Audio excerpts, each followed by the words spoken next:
Hey everybody, it looks like we made it to another Wednesday. Hope everyone had a great week. I'm so excited to start this new portrait of Emma Watson. It's going to be a lot of fun. We're going to have a great time. We're going to get more involved with this. I would say, considering how detailed this is and a lot going on, probably 4 weeks on this one. So it's going to be very good. Let me go ahead and do my weekly going into the chat to make sure that I see you guys. It's just going to be one quick moment. Let's see. I'm going to come up here and I'm going to get rid of all the YouTube so I don't hear any kind of alerts or whatever, I hope.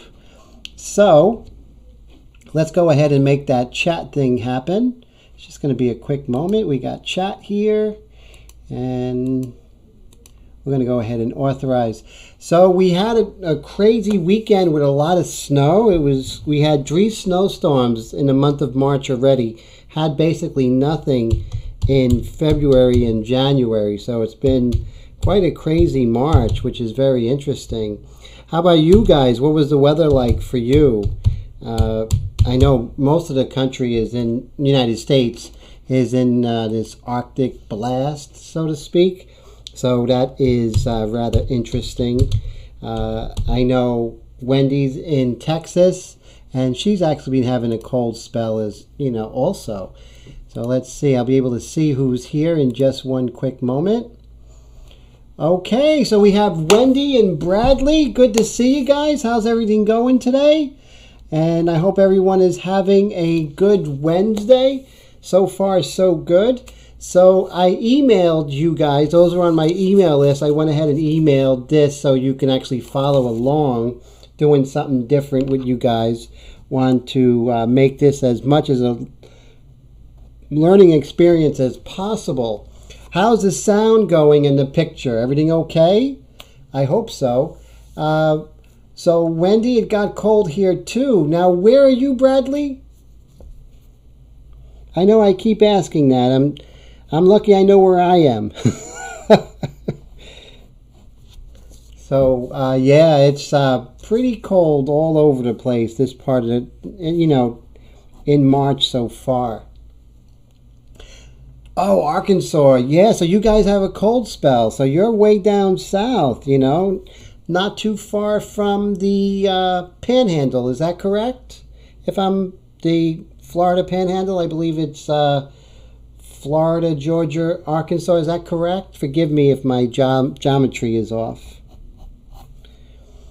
What I'm doing today is just to go ahead and work on the drawing, even though this was very quickly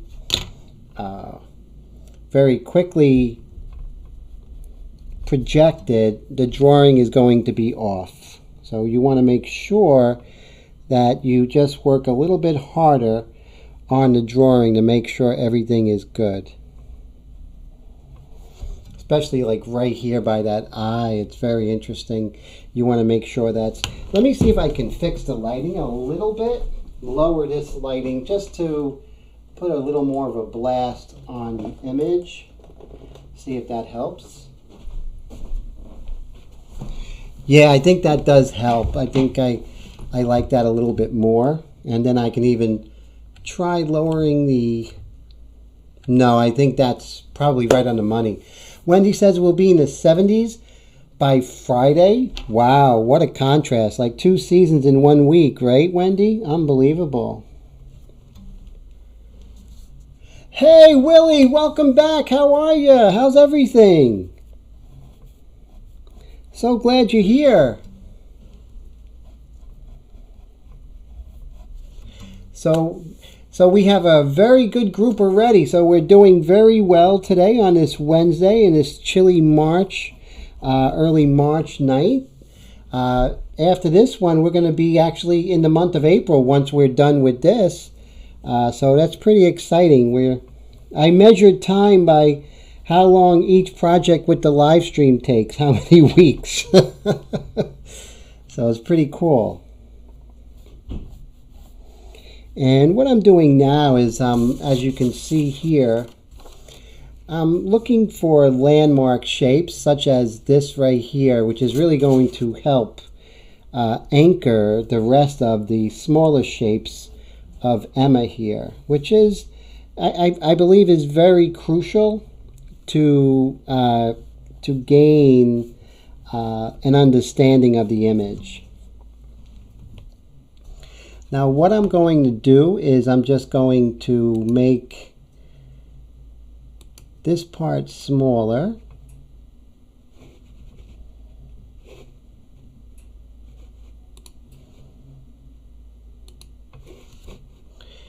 And this way I could put you guys over here, and I put my reference over there so I can see it clearly. One of these days I'm going to get a 2-monitor system, which I really need for the live stream. It's really going to help a lot because you need a lot of real estate to successfully do a live stream while working with reference at the same time.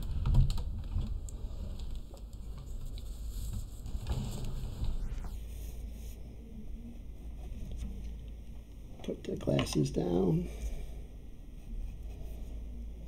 Now in the early going, the gunmetal paper that I'm working in is actually a little more difficult because the graphite doesn't take it well as far as visibility. So the early going is always a bit interesting, so to speak.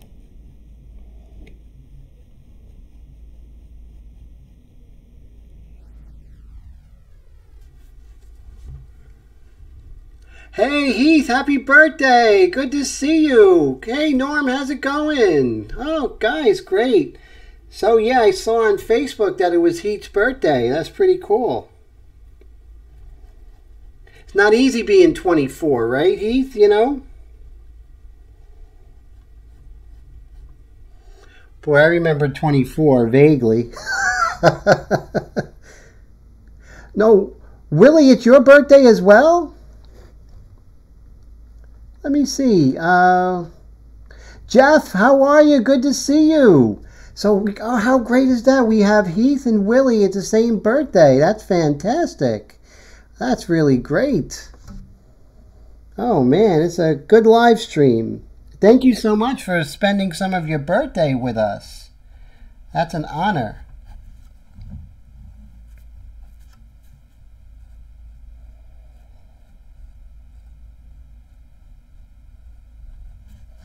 One of the things is, yes, we do need cake. Heath says 24. I wish and agree. 24 is vague. Yes, unbelievable. Kiva, how are you? Good to see you. How's everything?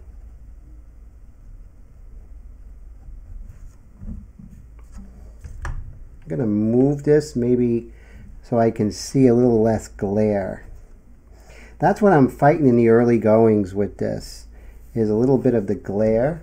So I'm just working on that drawing to, you know, really hone down the contours. Very important. And also make sure that the lines are clean. That's very crucial too.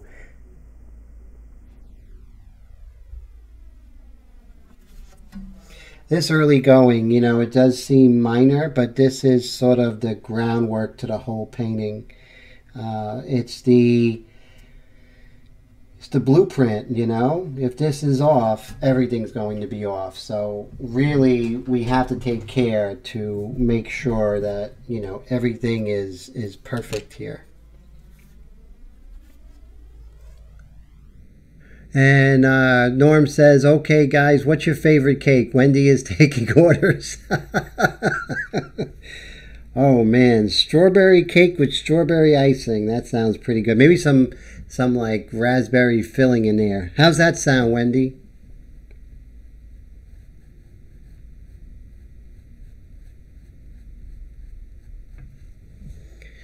And so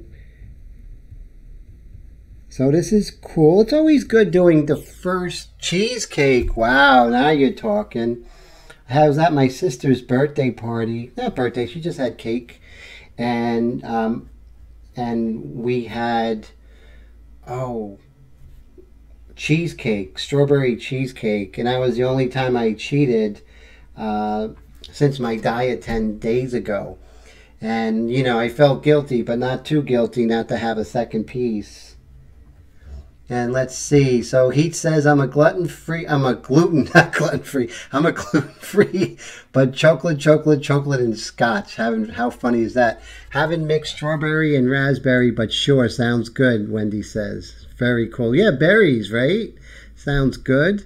And Wendy says, I'm sugar and gluten-free right now, laughing out loud, but there are ways around it. Yes. What do you guys think of stevia? Have you guys used that? If you have, it tastes okay, but, you know, it's still nothing to really write home about, right? That's what I find. Very interesting about Emma's nose in this photo. Right here, like, the finger sort of is right buttressing against her nose. So you don't see the contour of this part of the nose.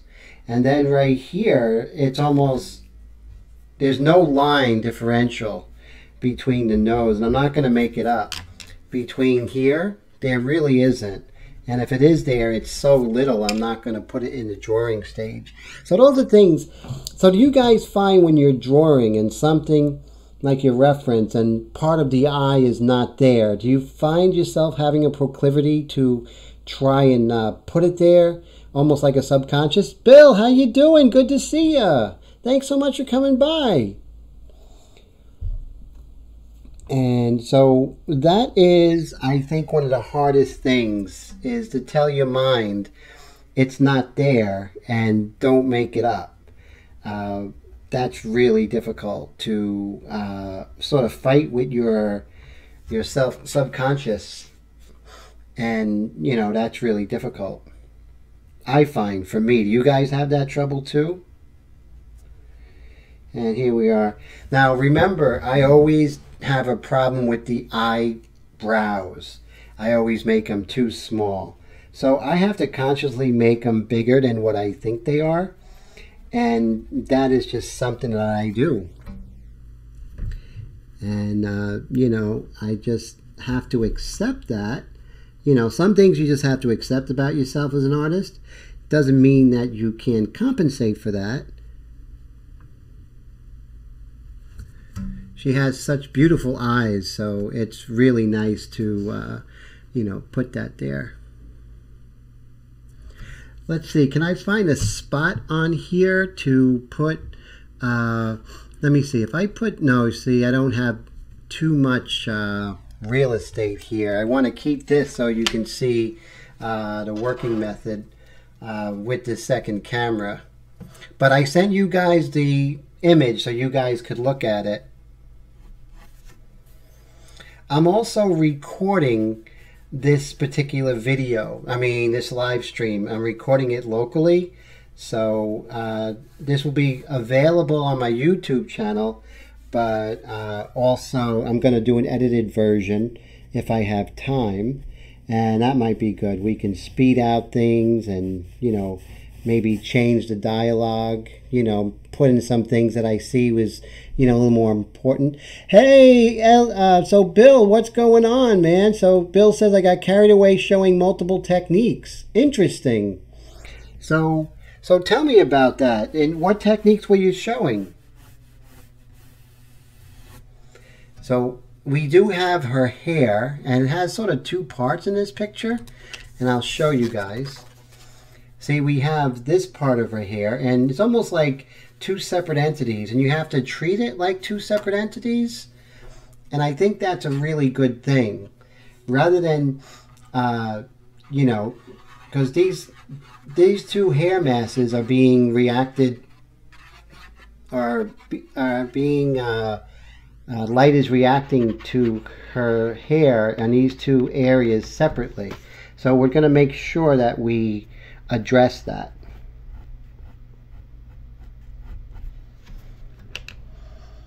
And oh yes, and we all love your profile, your new profile pic, Wendy. Very, very nice. Very pretty.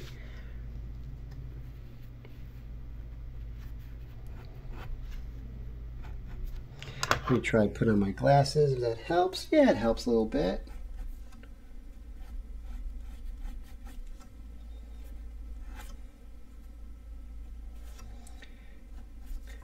So what are some of the projects that you guys are working on this week?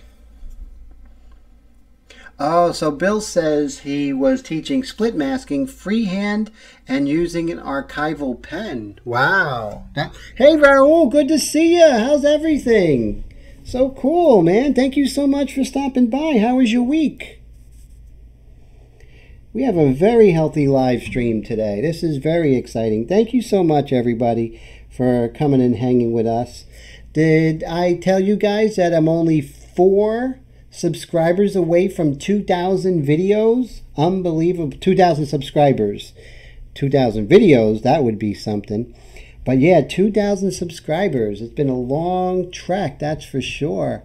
So that's exciting. So very, very cool. So remember, when we start a live stream, the first hour is just making sure that the decisions for the drawings are done correctly. So here comes out.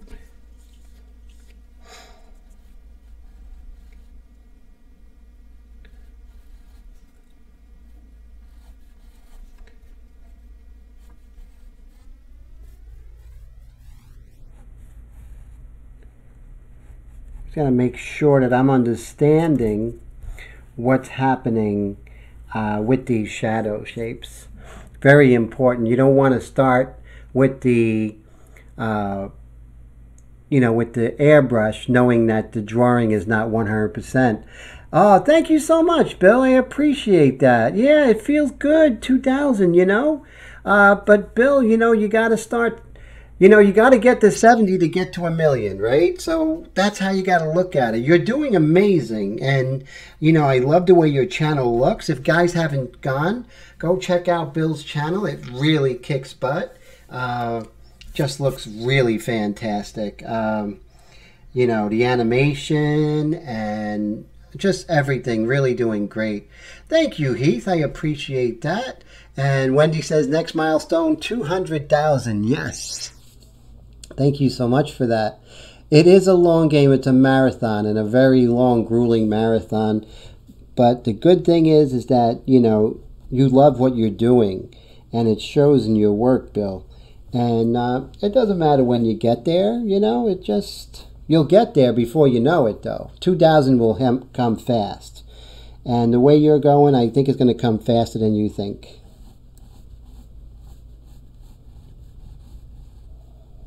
Okay, so you see here, I did solve the problem of this this shadow plane right here.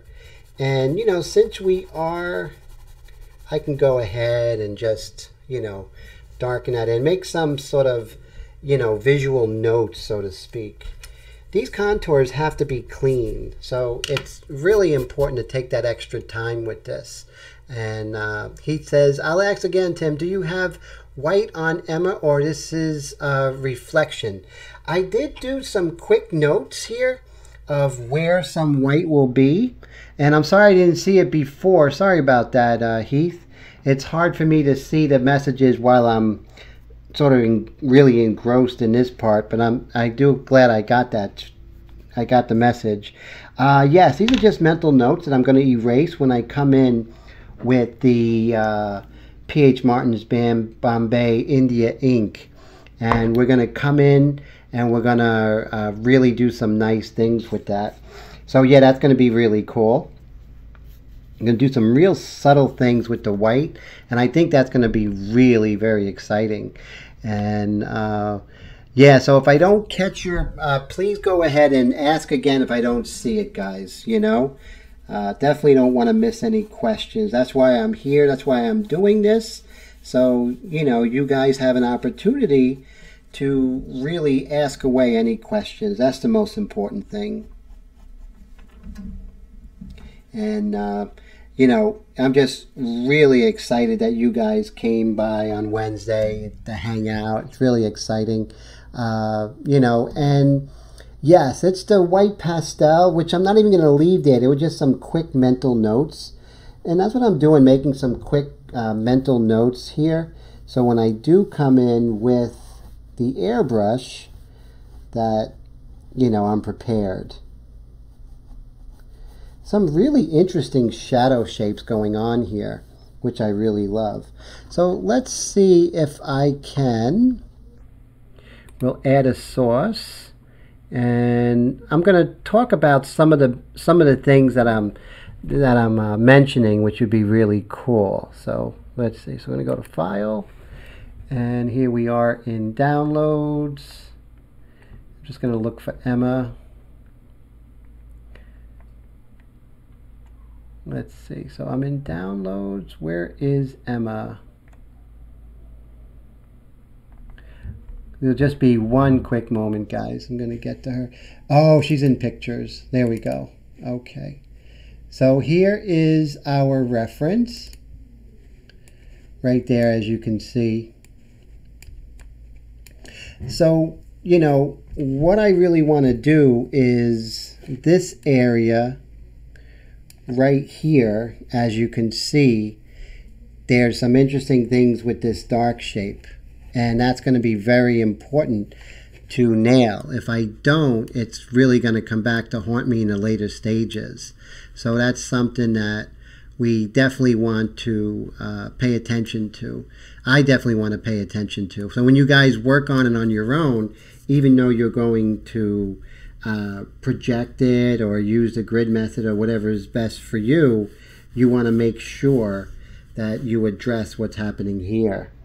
So right here you have the side plane, which is crucial, and then we have, which I didn't actually put in a projection, I'm going to have to draw that out, which is not a bad thing.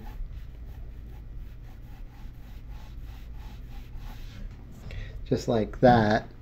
And then what you always want to do is triangulate where the beginning of the ear is.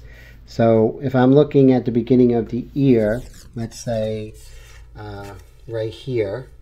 So here's the ear in shadow. So the beginning of the ear is actually where the corner of this eye is. So I'm going to actually do a horizontal line just like that. And then I also want to see from that point where it intersects with, let's say, the tip of the eyebrow. And I would say this is between 4 and 5 o'clock from here. Just like that.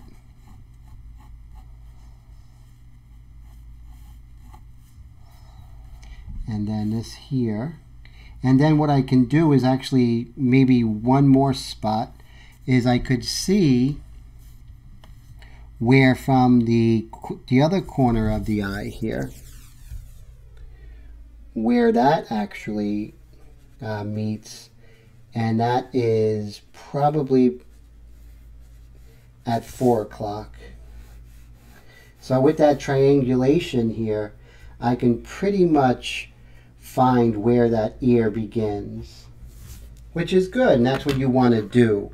You want to be sure about where that ear is placed. It's going to make a big difference of how accurate everything is. So let me go ahead and just make her small here. She is pretty sparkly, yes, definitely. Haven't you all, Bill says, haven't you all seen my little headless girl I keep as company? No, that's quite interesting. Definitely. Let's see if I missed any comments. Let's see. So we have James. Good to see you. How's everything? How you doing, sir? Thank you so much for coming by. So cool. All right. So we're just going to work on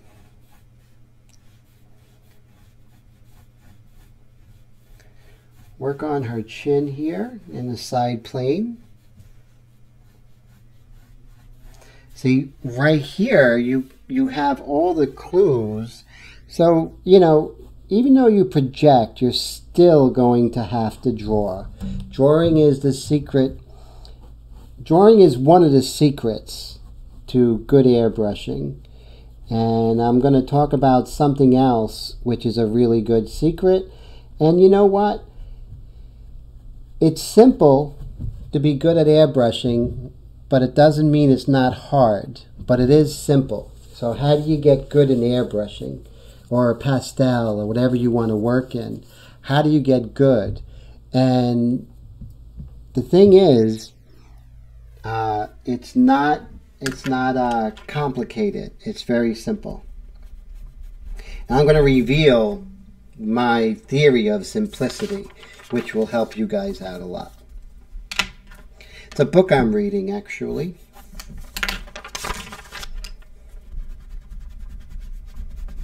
Be very careful of, especially with this paper, you know, because you will leave oil deposits. Even though I wash my hands and I don't have oily skin, you still want to cover.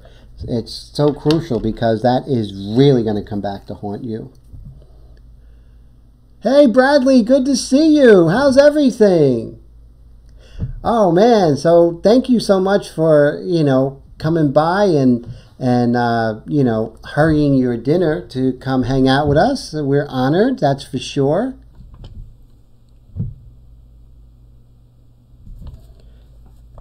So Bradley, what did you have?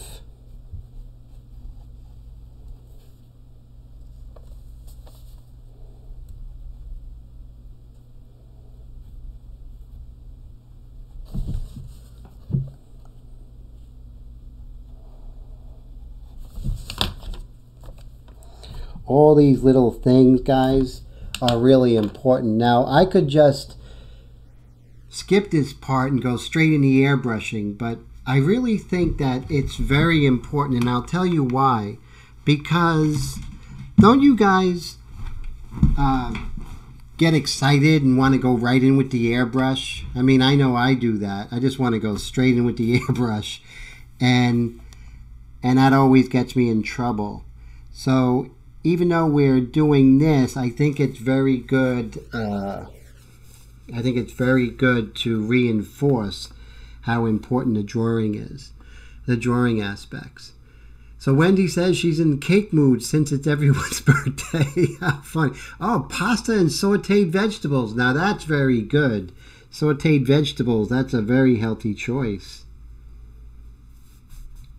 Yeah, I'm on this health thing now, just 90 days of clean eating, Bradley. And one of the things I did find is adding vegetables to your pasta. And more vegetables on the plate means less pasta, so it's very good.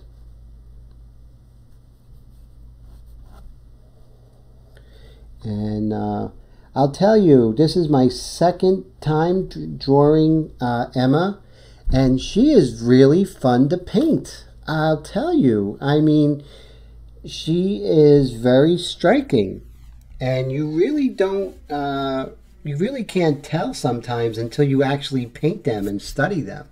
So yeah, very cool.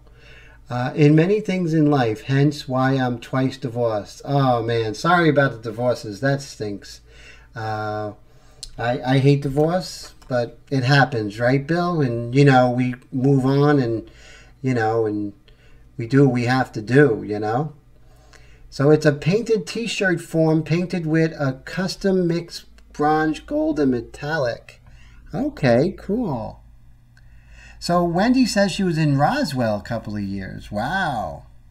Oh, great, Bill. So you're back on the horse, and I pray that, you know, your marriage lasts a million years, or, you know, something like that. So good to hear. Good to hear. I'm happy when my friends are happy.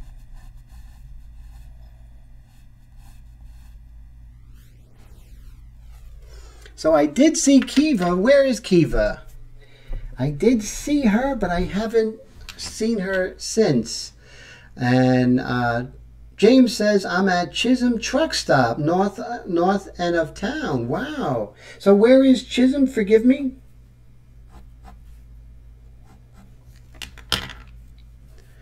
Yeah, I'm really doing bad with my... I'm doing really bad with my geology today. Geography. Geology. No, geography. Oh, okay. So, but Chisholm, I know Wendy's in Dallas. And where is Chisholm, by the way?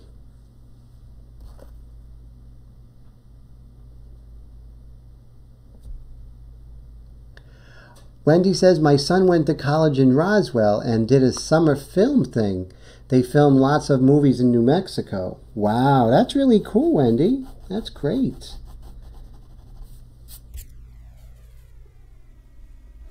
Now, Wendy's son is a very good tech-minded, as many young people are, as just a whiz with computers and just about every program you can think of. Right, Wendy?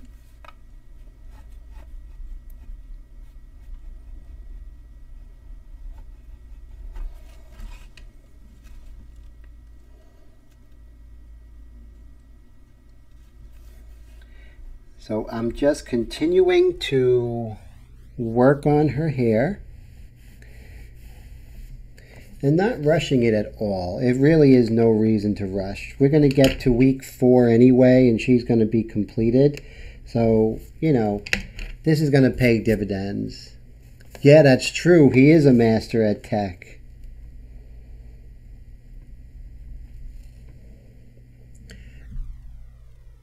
Picks up on stuff, Wendy says. He helped everyone in class.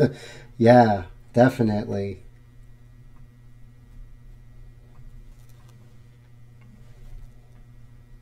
He even knew about wargaming, which was something that I was talking Ken from Badger, and how wargaming community is really big in Airbrush.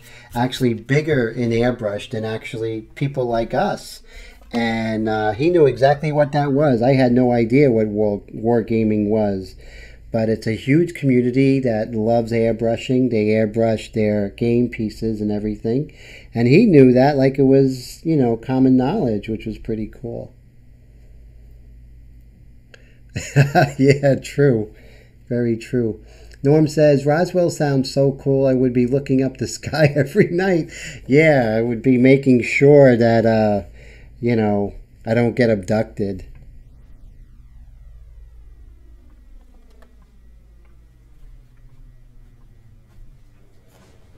How about live streams? How about live streams from Roswell? That would probably be wild. You would get, if you moved to Roswell and did from Area 50, what is it, Area 51 or something like that, Bill? You did your live streams from there. You would get to 2,000 in no time. And yeah, wargamers are serious. Their conventions and everything, a huge community. So I'm just excited to go in with the wipe, and I'm going to relax and not go straight in with that. Yes, that's it, James. Keep one eye on the sky. You ain't kidding.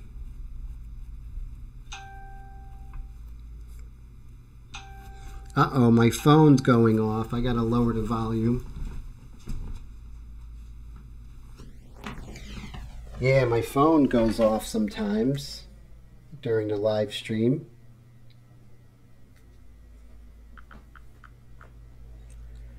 And I'm just going to lower the volume. Okay, cool. So we're back in business here.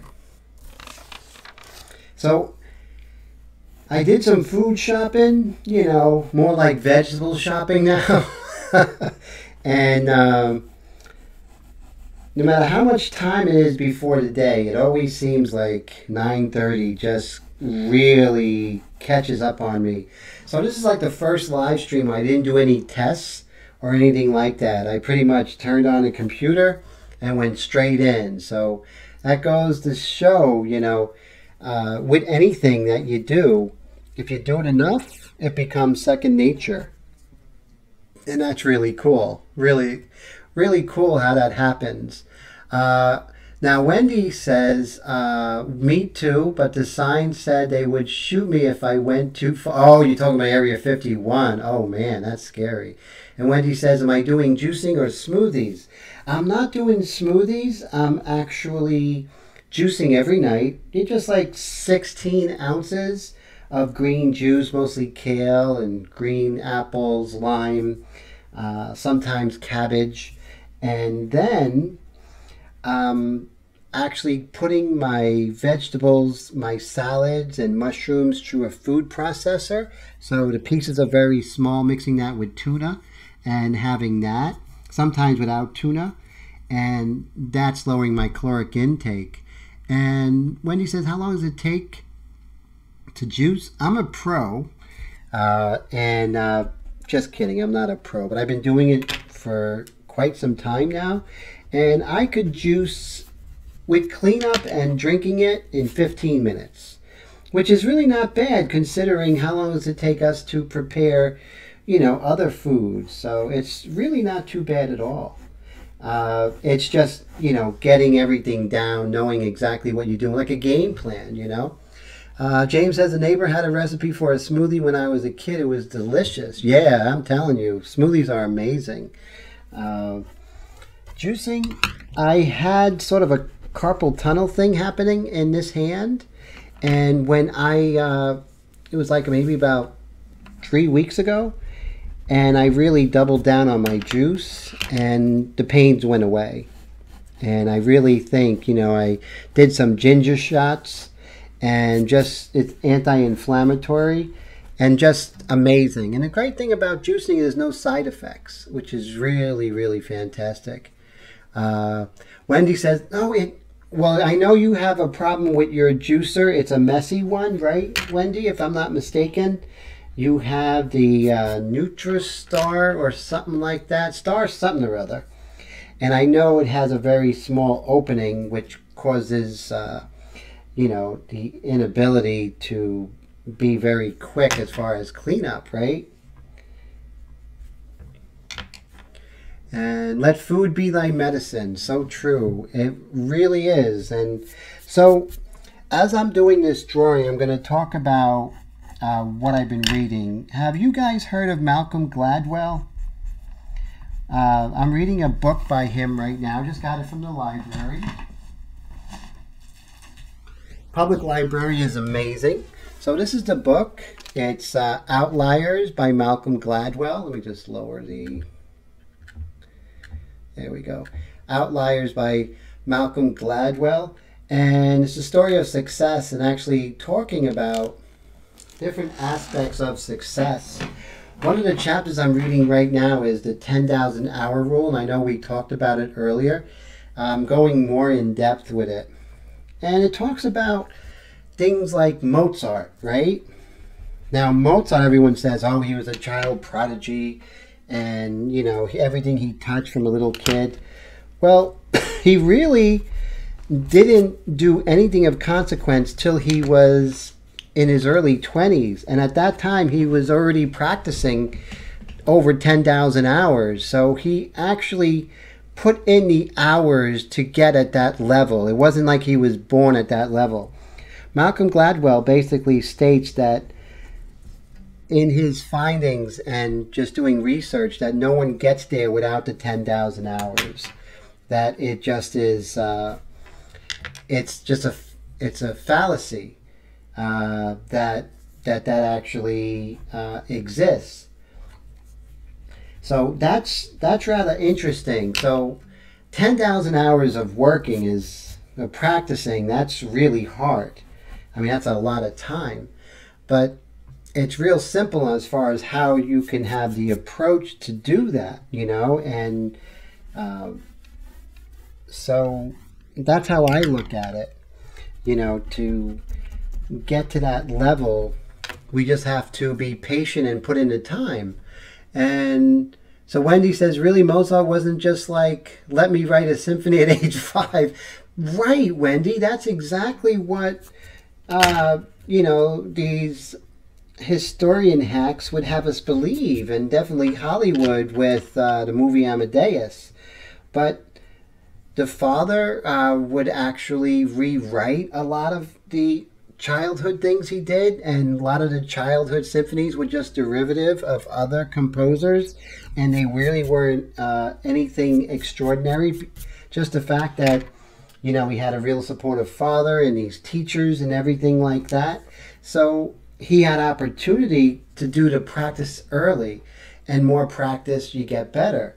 And a lot of people don't have that early access to the practice, and we feel really bad about it, right? We get very upset, you know, why am I as good as, you know, Joe? You know, Joe is just his natural talent. No, Joe is not a natural talent. Joe had time, and he had access to teachers, and he put in the hours, so of course Joe is better at a higher level. And you know, it's really interesting, and there really is no such thing as a prodigy. They don't exist. James says there are child prodigies. I sort of was like that myself. I think. Oh, so we're seeing an echo. You guys getting an echo, or is it just Heath? So let me check and see if anything is open. So Wendy, are you getting an echo? Okay, that's interesting. I think I know why. So let me go ahead, and I'm going to do something. Okay, is the echo gone, guys? The echo should be gone.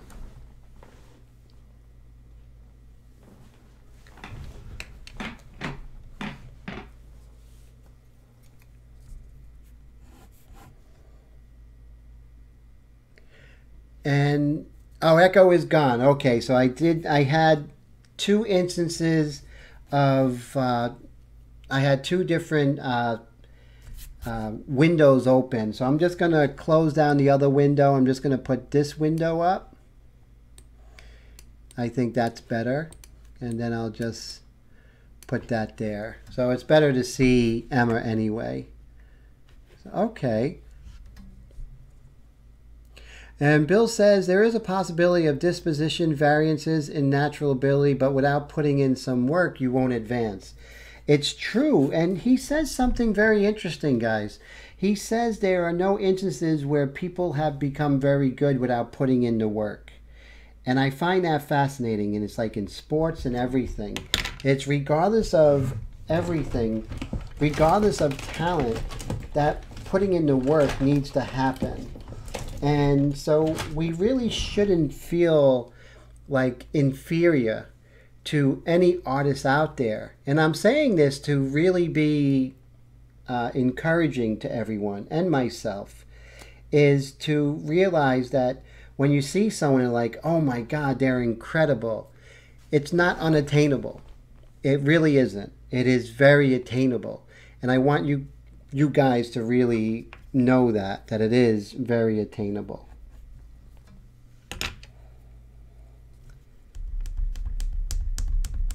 So what I'm going to do is I'm just going to work on the face today.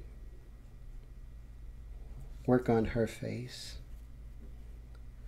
So many little subtle variances that I really don't want to get too dark with. So I'm just going to lighten that up. Now this is the second time in like a month I'm painting her. So it's a lot of fun. I can actually go a little bit deeper into her likeness. And let's see, James says, in my case, I was really able to grasp the concepts. It came natural, but I didn't question things either. And Wendy says, hormones. He says, I was a child prodigy, but grew up. Bummer. Let's see also. And let's see. Bill says, 5 years ago, I couldn't do anything of what I do. Because you put in the hours and you really tapped into that passion, Bill, and it's plain to see. It's plain to see you are doing what you're meant to do. And while I've had setbacks, I only painted a lot. I not only painted a lot, I also studied a lot. Yes. Wendy says, my son's a child genius. He's still smart, but puberty changed him. Very interesting. So, yeah, girls sometimes become much more interesting than any other pursuit of intellectual goals, right? That's how I look at it. And so we have to make sure also that we get this sort of lid of her lower eyelid, which is very, very important.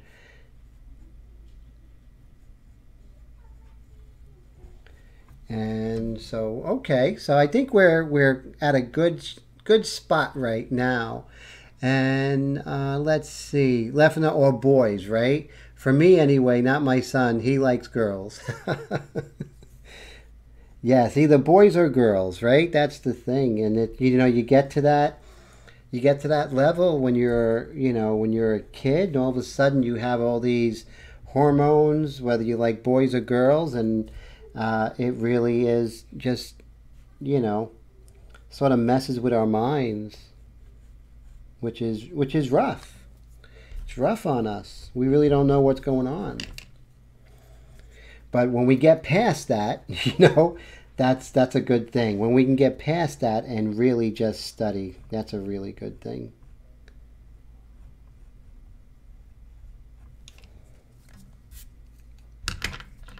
Okay, so right now I'm pretty happy with these shapes. And remember, I can always go darker, but once I put the light down, once I put that light down and then I go over with the black India ink, then it's too late to go white over that, because you have that weird blue shift and texture change. So you don't want to do anything like that. Wendy says, just at the age you begin to excel, then the opposite sex or the same sex, right, Wendy, takes up all your time, right? Whichever way you swing. Definitely. It definitely is like that. And I'll tell you, it's just amazing how things like that could get in the way, So James, you're heading now. All right, man. Good to see you. And good luck to you, and be careful out there. Don't get abducted by aliens, my friend. If you do, show them your airbrushes. Okay, so let's go ahead and move Emma aside here. And then we're going to take a brand new one here. Now I have, this one is a brand new, but I'm going to use the one that's already used. Shake it up. Now sometimes these things, the white sometimes gets a little thick. And you can see here, it's a little thick. And remember, I don't have an exact science like I do with the Black India ink, but we're just going to go ahead and just make this the consistency of skim milk. We just want to make sure it's sort of,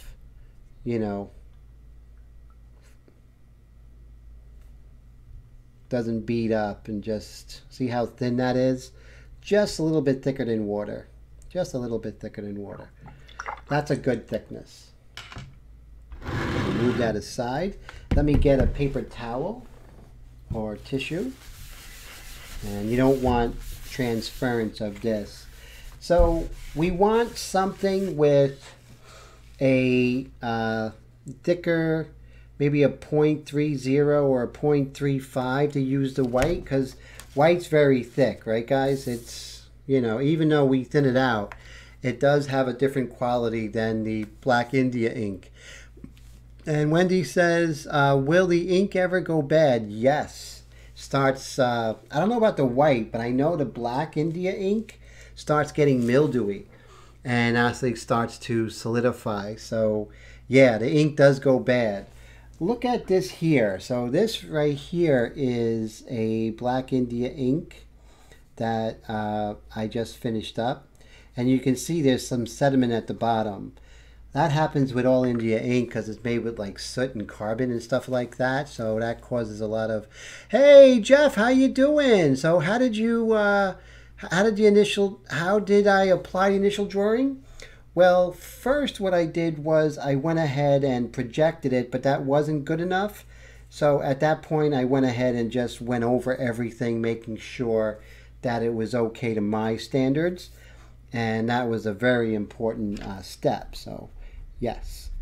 So right now we're just going to be working on her face, going with the white, and then next week we'll sort of go further with her hand, and then just catch everything up. So right now, just for this lesson, we're just going to focus on this area of her face. I think that's going to be very good as far as teaching. And then Jeff says, just ran across a bottle of mildewed ink or mildewed ink. Yeah, man, it's a pretty rank smell. If you ever smell it, you don't forget it. It's pretty nasty. So what I'm going to do is look for a larger needle, airbrush.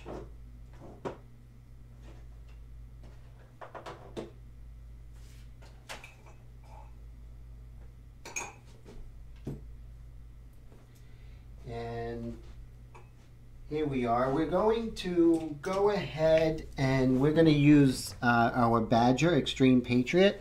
That's probably the best one here. It's a 0.35 needle in here, which is really great and is perfect for something like this. This is the most versatile airbrush out there, and of course, also my Sotar Slim, which is my go-to for really tight detail. So I'm going to put this her aside, and we're going to go ahead and load this airbrush with the white.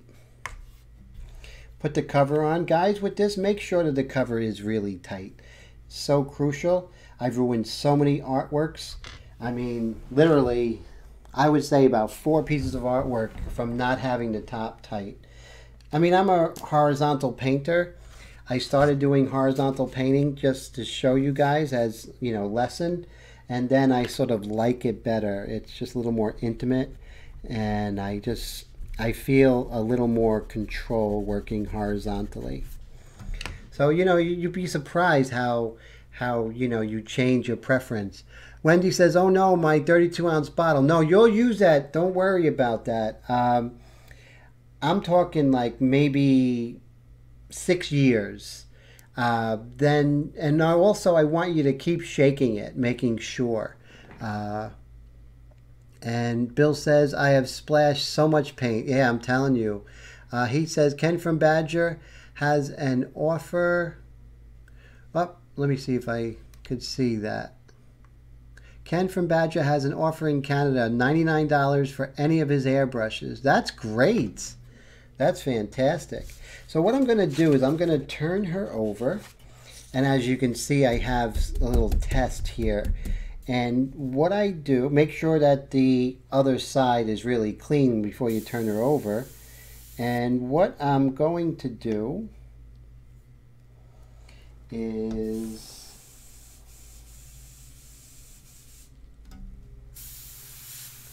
we're going to just quickly test and see what kind of flow we have. Now remember, when you put down the white, it's going to be a delay.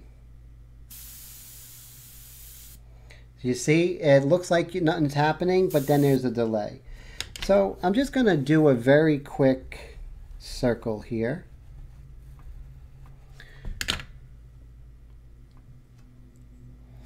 And now let's see if we can just zoom in here. And I want to show you how this is working, how the white works.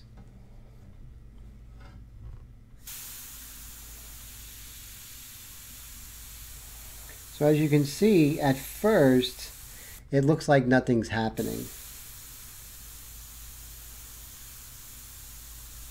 But you can see it catches up because it goes on wet. When something wets the paper, it darkens the paper, right?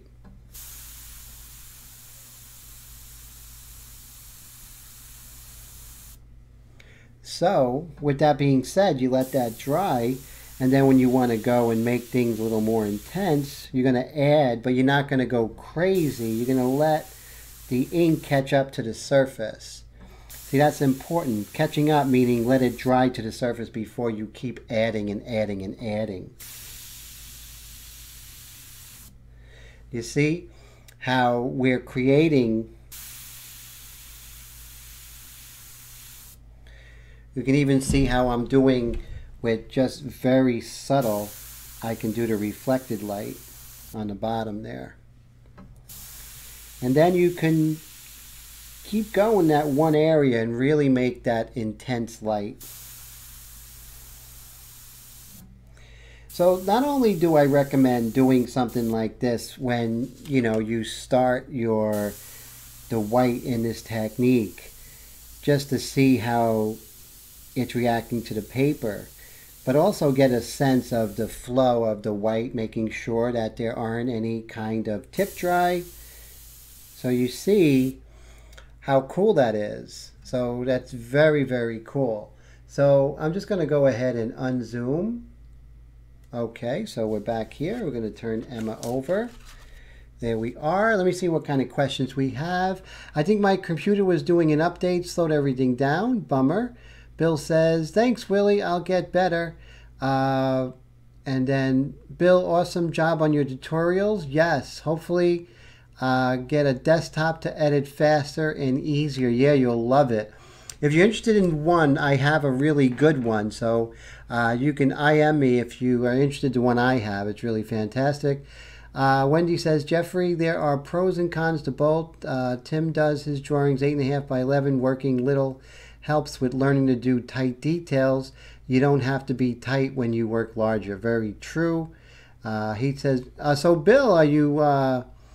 That's the thing about working small. You can complete more paintings and it teaches control. Yes.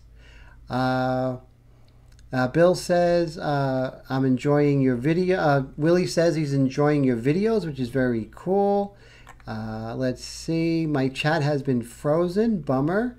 And let's see. So I'm glad you're back, Kiva. Very cool. For learning purposes, would you say better to work small or bigger? That was Bill's original question. And I'm looking forward to using the new Badger airbrushes. Yes, Bradley is the proud soon-to-be owner of a couple of really great Badger airbrushes. So I'm excited for you, Bradley. That's exciting. And okay, so... And I don't know if this is common knowledge. I know I talked about it, but this is really crucial when you're working with any airbrush, whether it's Badger, Iwata, Pache.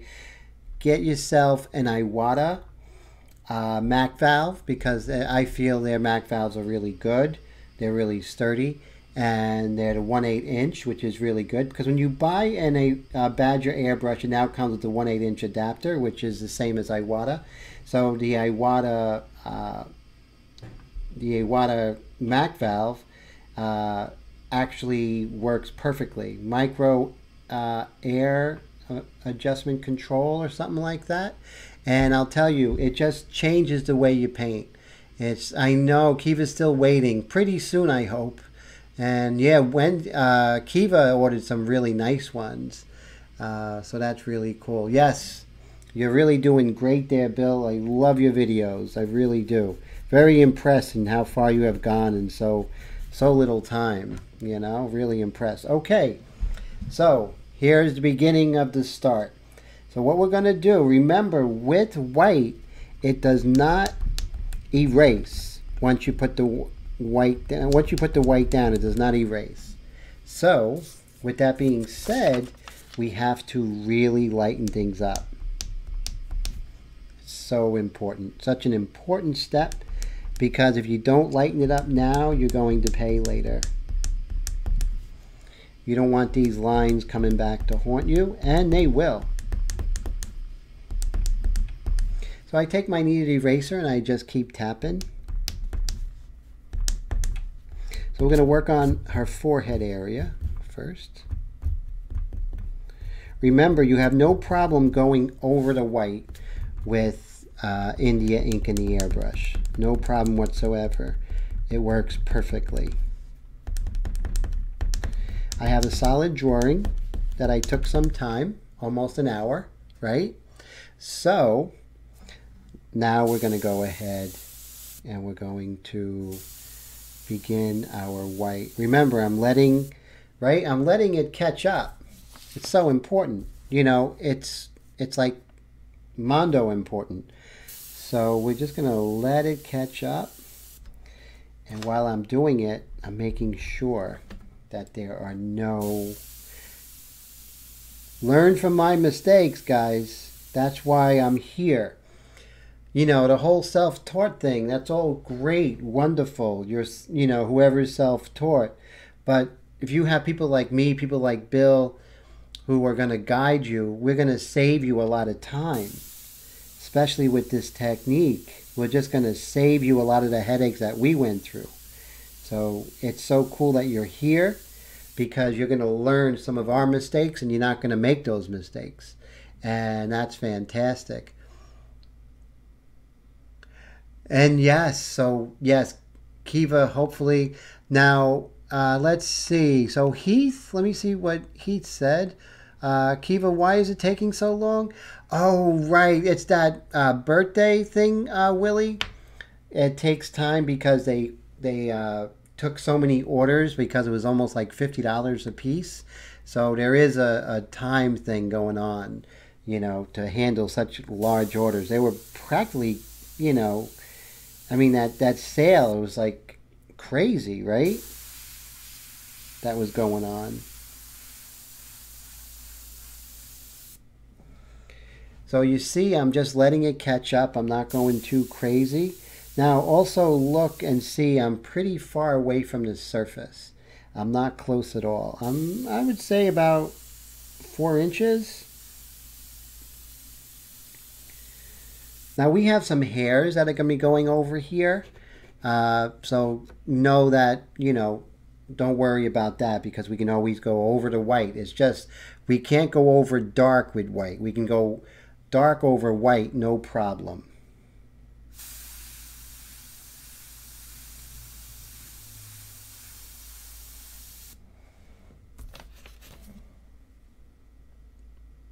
And let's see, Wendy says we should have a birthday and badger party.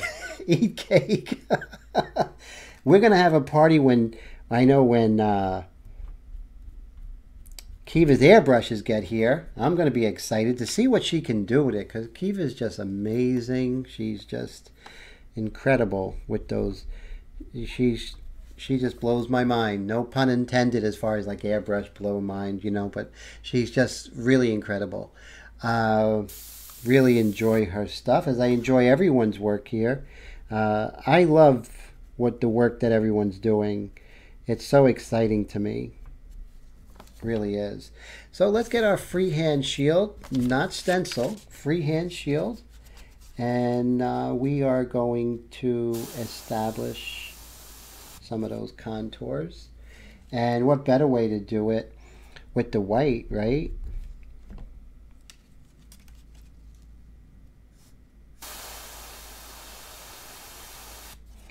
Let that catch up, you know, always, that's going to be your mantra. Let the ink, the white ink, catch up with the surface. And get rid of those pastel notes I put down.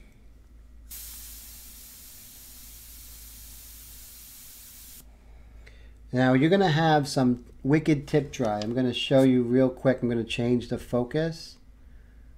And I want you to see that tip dry?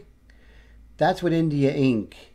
And you don't get that hardly with the black India ink, but you do get that with the white India ink. And you know, I have no fingernails, but still, even if you don't have any fingernails, you still get in there and just, you know, pull that out. And with time, you get good at it. And then you're good. Then you just do a quick blowout, 1, 2, 3. And now let's go back to focusing on Emma.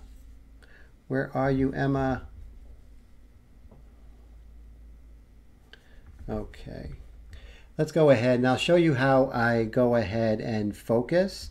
Even when I'm doing video on my own, is I always go really close and then I go ahead and I focus. And that's how I know from far away, if I'm doing it regular, that I'm in focus. So that's a photographer trick. Really helps. And let's see, Bill says, I don't ask Kiva, I already knew it takes months. Yes, yeah, it's true. It does take a while. But it'll be worth it. It really will. I'm telling you, I'm really loving the 2 airbrushes. This one and the Sotar 2020 Slim really changed the way I paint.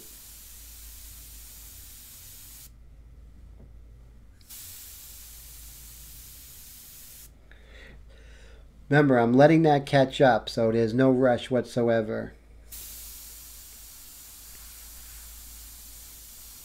So usually at the 10 o'clock time is I have to go ahead. So we're just going to take a very quick intermission because I don't think that the chat is operational. I'm just going to very quickly pull that up. And this way I can see what you guys are saying once more. So let's see. We are going to go ahead here.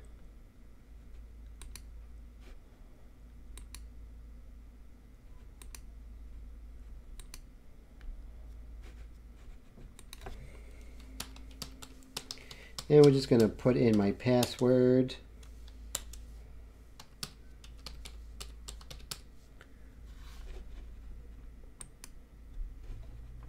So what are some of the projects that we're working on right now? I'm really interested in hearing.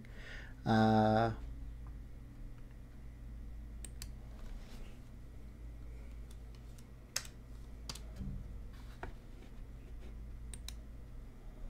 I'm just almost there, putting in my password so I can see you guys.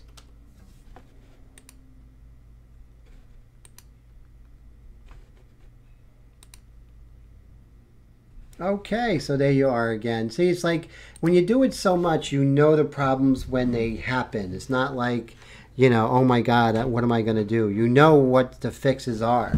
And, you know, something new with live streaming, there are some fixes that are bugs with the programs that you're working with.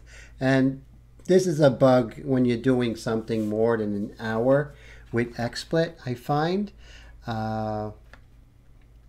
So Bill says, not a good day to be a Mickey fan. So what happened with Mickey? What's going on?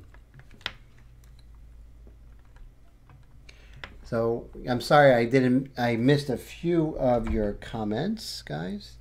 So let's go ahead and catch this up. Okay, so as you can see, like a chess player, I'm thinking several moves ahead. So I'm thinking that I can go ahead and darken this area a little bit. So I'm going to lighten it, but I'm going to get rid of any pencil lines whatsoever. I'm going to let that catch up. And it's okay if the white goes over. Like I said, it's easy to go darker, but it's terribly difficult to put light over dark. And there's some dark over here. Don't get confused. Put the white down and go dark afterwards. And what happens is you don't have the pencil marks caught underneath the white, which is going to be an impossibility to erase.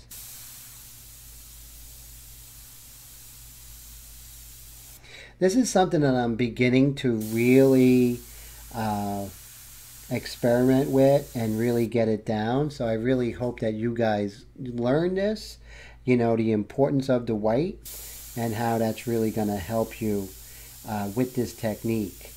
Because, you know, granted, the white pastel in the end is really good, but nothing's going to give you that sort of sculptural look than this stage right here.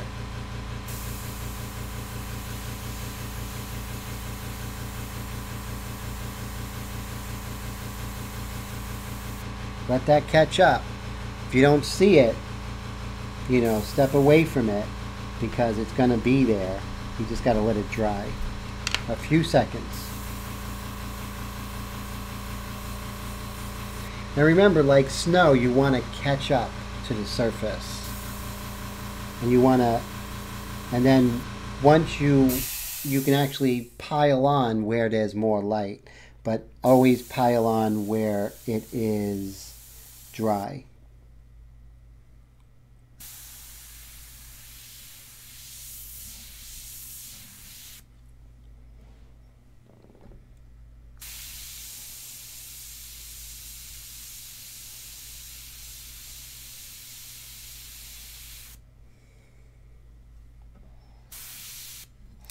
Right here, I put a line there. That pencil line is going to really come back to haunt us. So let's remove that.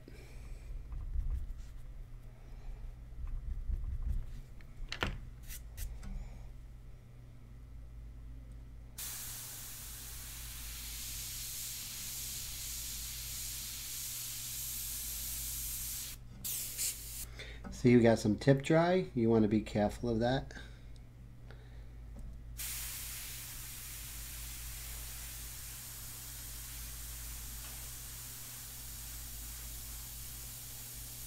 So pay no mind to anything that's going on as far as the midtones. We're going to come in with that.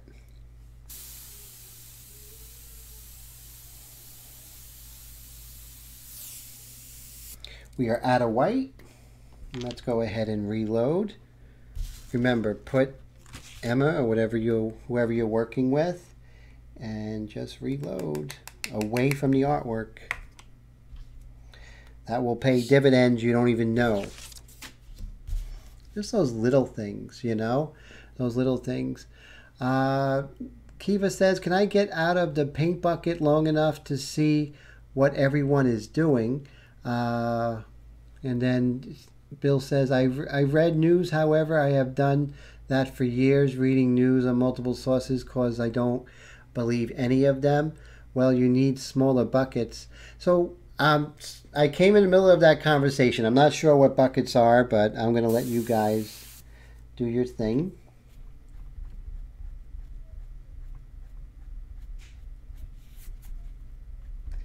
I just got to concentrate on this area here of the demo.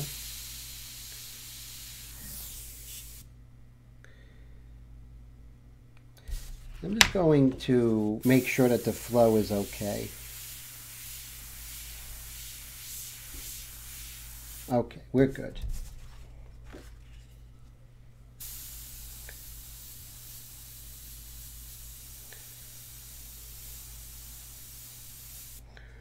You see, I'm getting the shapes down, which is so important. There's a little triangle of light here.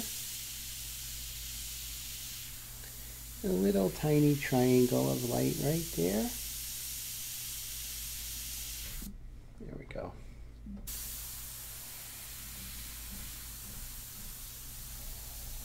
So like I was saying earlier, no matter how much time I have, it always feels like 9:30 creeps up on me and I'm always rushing.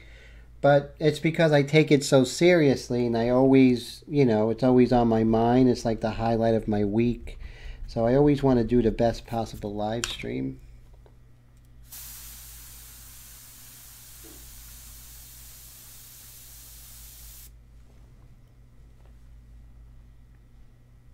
Oh, Willie, you're leaving. Okay, Willie. Well, thanks so much for stopping by, man. It's always fantastic. Thanks for coming. I hope you don't work too hard tomorrow. And if you have any questions during the week, I'm always here for you, Willie. And of course, the rest of the video is going to be on YouTube, so no problem. He says I only have the 2020, so that's it. Yeah, that 20. Is it the 2020 Slim, Heath, or is it the regular 2020 like this guy here? I have one of these as well, the Sotar 2020, the regular one, and also the Slim.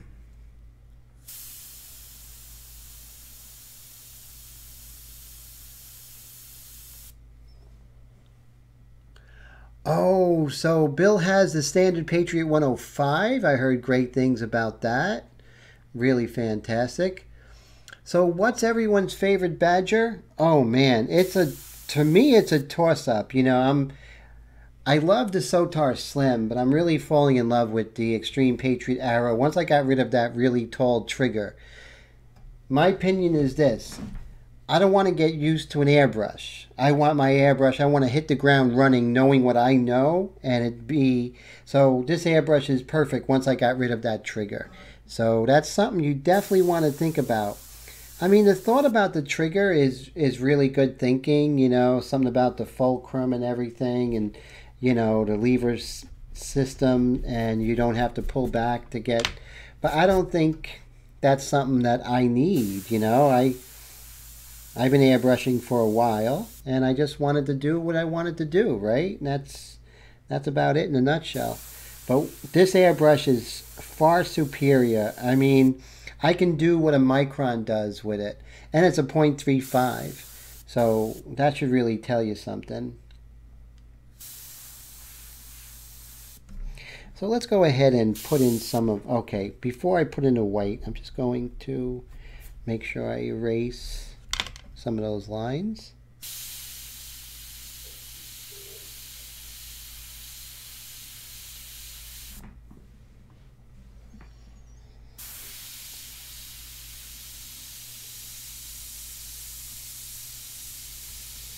But notice this is very clean.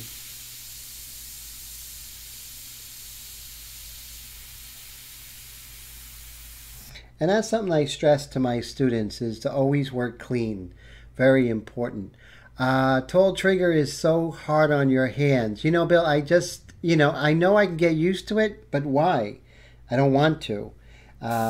You know, so for me personally, I'd rather just have something that works for me right off the bat, you know?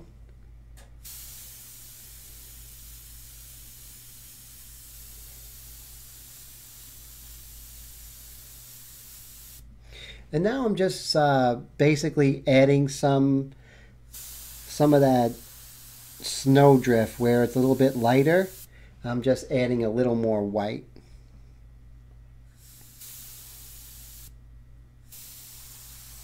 Same thing here with her hat. Since we're here, we'll go ahead and add some of the light color of her hat there.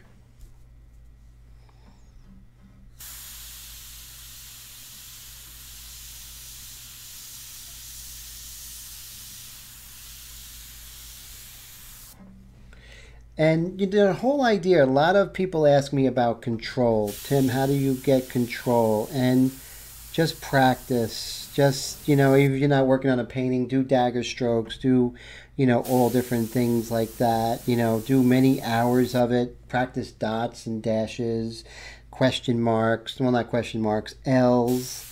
You know, capital L's in script are very good. That's really... Oh, Michael Jackson tribute glove. That's right here. Let's see. Some do like it, right? And I think it's a good thought process with that trigger. It's just something that I couldn't get on board, and I tried. Kiva says, that glove you're wearing, what is the purpose of it again? To protect from smudging the art, or does it do something else? Yes, it basically protects from smudging the art. So, you know, maybe if I'm drawing, I'll have my hand there. This way I don't have to put a second piece of paper, you know, one over here when I have the hand here, but this one actually helps with that. And you keep your fingers free, which is really good. Carpal tunnel is a real problem, you know, and I think airbrush artists get it too. But I'm a lefty, so I mean, I'm a righty, so for some reason I had it here.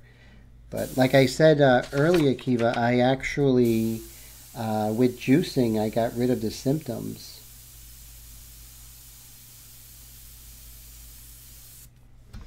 When I come back in here, and it's really going to come out really nice. Just let the ink catch up to the surface.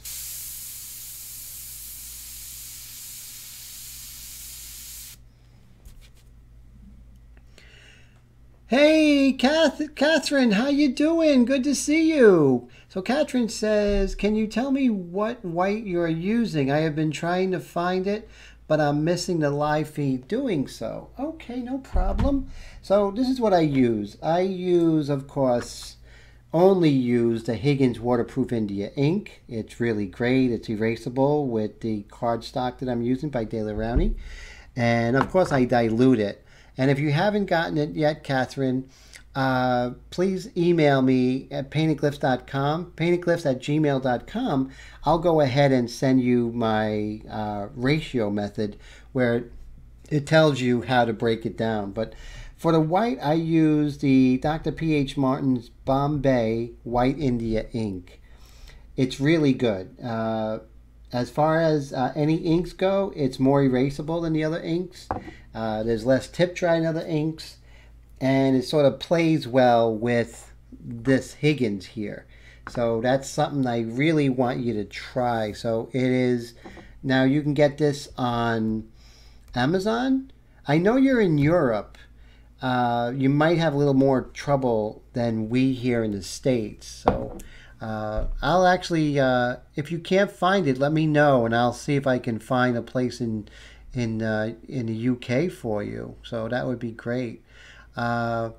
Wendy says, I could have avoided having my thumb bone removed if I just dropped dairy. Yeah, that's horrible what happened. Definitely, Wendy.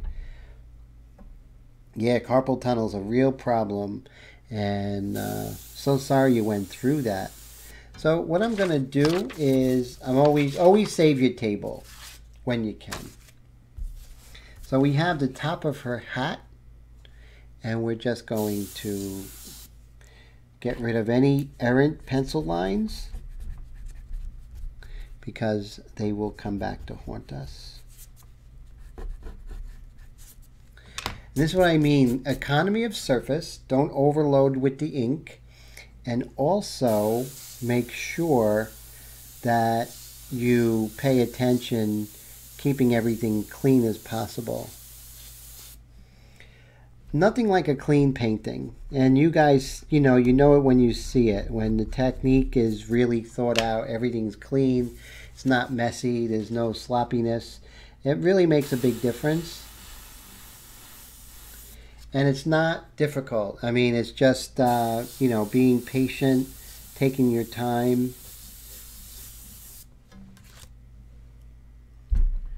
Wendy says her hands are shot. The doc said my wrist needed to be fused, but then I would not be able to use them. No way. Don't listen to that doctor. That's for sure. Oh, you're welcome, Catherine. Definitely.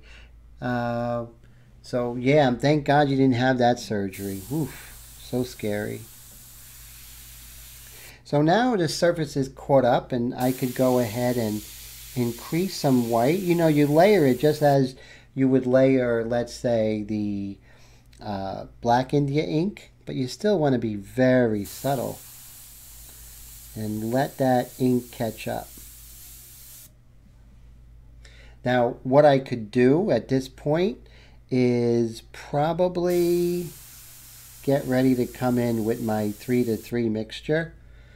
And I'll go over what that 3-to-3 mixture is, those who are new to this technique. Of course, my regulars know what 3-to-3 means. Fellow ink flingers, right? You guys know what 3-to-3 means. Someone out there tell me what 3:3 ratio means as far as the Black India ink. Order from Blick, Wendy says. I'll save up till order $35 to get shipping. True, true.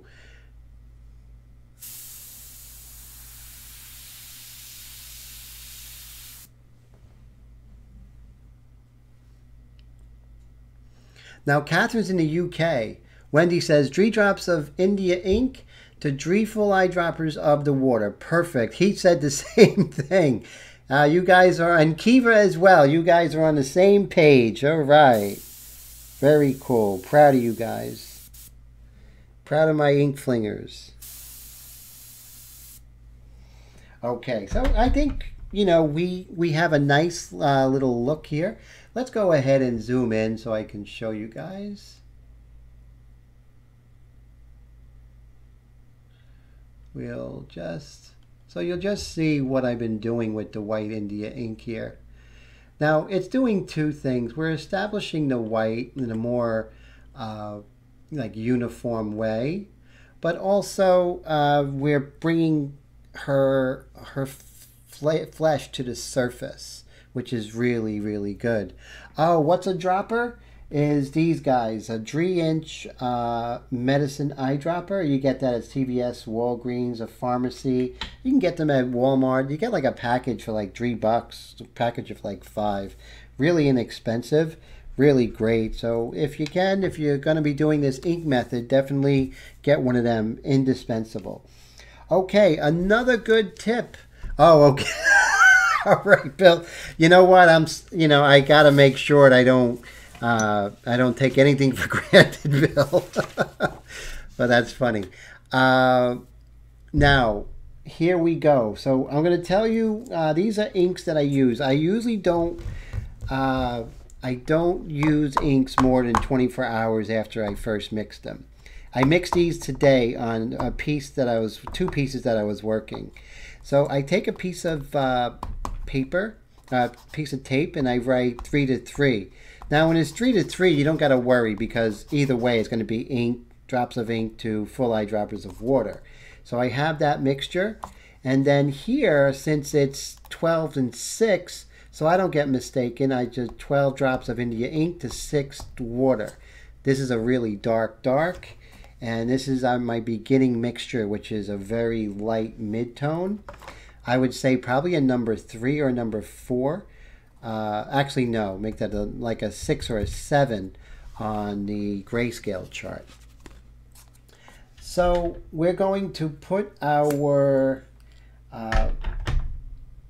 Badger Xtreme Patriot aside, and let's take out my other favorite and famous airbrush in the world is the Sotar 2020 Slim. What I really love about these airbrushes is that I could pretty much work with them and not worry they're going to work. And that's a nice feeling.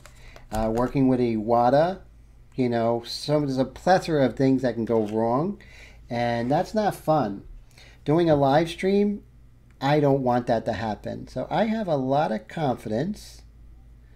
It's like one of those info commercials. How confident are you? No. So I'm pretty confident that this is going to work perfectly. I haven't had a time when now I clean my airbrushes like a crazy person, right? I really, really clean them. So I know that these are going to be working perfectly. So remember, this is another thing, another good tip.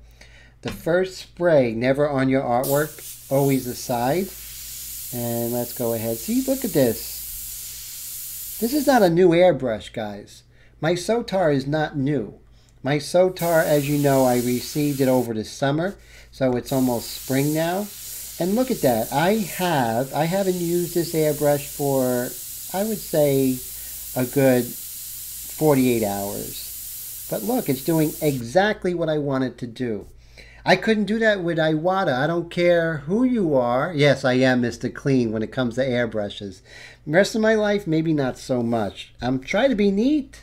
But Look at that. I mean, that's confidence. How many times have you Iwata guys or guys who have worked with Iwata, you went to start painting and all of a sudden the trigger goes down and doesn't want to come up? How many times has that happened? Too much for me to be happy. So that's one of the reasons why I'm so enamored with my Badger.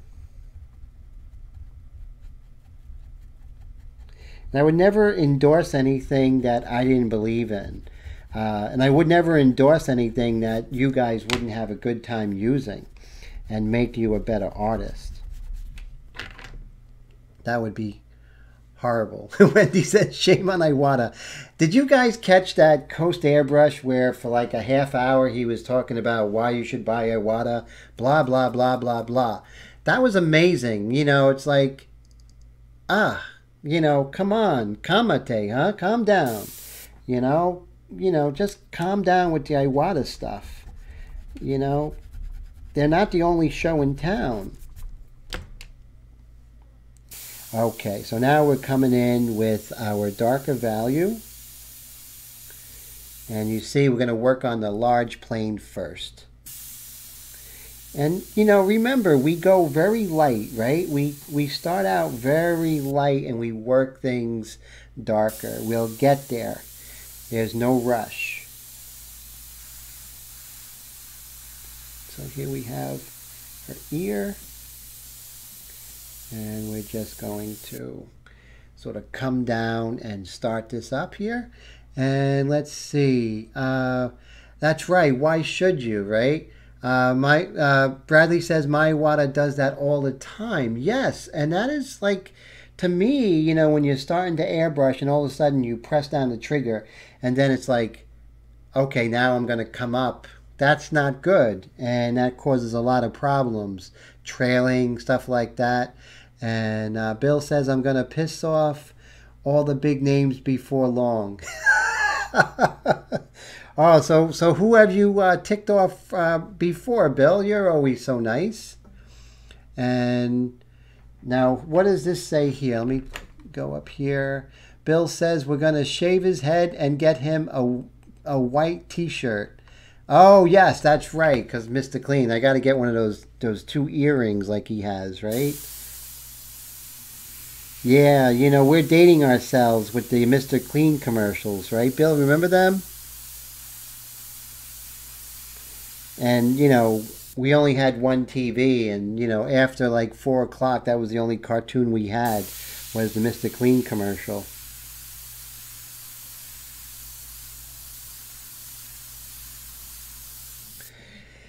So you see, now we are sort of getting into the nitty-gritty, you know, which is really nice. I don't think they have the Mr. Clean commercials, not like they did, you know. He was a little more of an animated guy.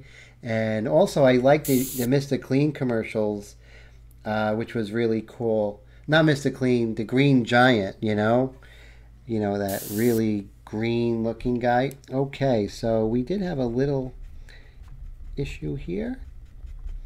Now, what happened, that was my fault. I sort of pulled out the trigger and pulled it in, and I got a little bit of a splatter. So let that be a lesson to you and me. Even when you pull out the trigger a little bit, you want to make sure that your initial spray is not on the surface, not on your painting surface. So I'm just looking for the larger shapes, guys, at this point. Look for the larger shapes and then go smaller. Now here, you know, you have a really dark, almost black. Actually, it is black right here. And then here, it's not as black. I'm not going to go black because, right, I'm with the 3-to-3 mixture. I'm looking for relative darkness at here, relative value. We're going to get dark later, but right now, you know, as we have done all of these, we're going to get there slowly. We're building it up from our lights to our midtones to the point where everything has its relative value, and then we come in with the darkest darks, the highlights, and the dark accents, and it sort of pulls it together. Let's see. Remember Wimpy Wimpy? Yes, I remember that. The cinch sack, right? For instance, Tim, to answer the question, people are mad about my Cobalt video. So tell me, what happened with the Cobalt video? I'm sorry I didn't catch it. What should I just go see it, or can you talk about it now? Because I'm interested. I'm so sorry. I had like 3 commissions going, and I'm sorry I didn't catch that video yet. Because the industry has backed California Air Tools. Yes, I'm a California Air Tool guy.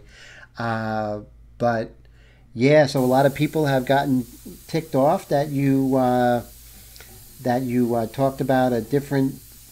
Well, that's okay. I don't think anyone should get mad at you, right? You know, it's you got to show alternatives, right?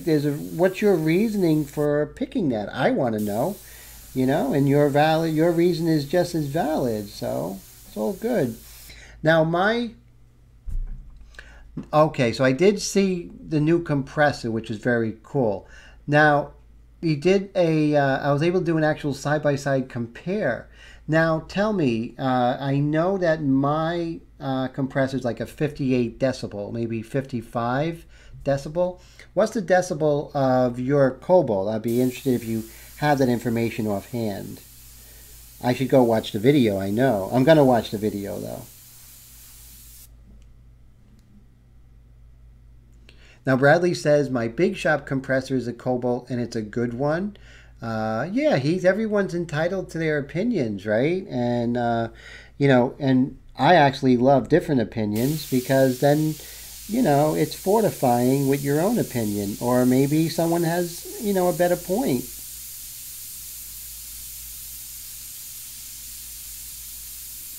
As you can see, I'm going in some tight detail here.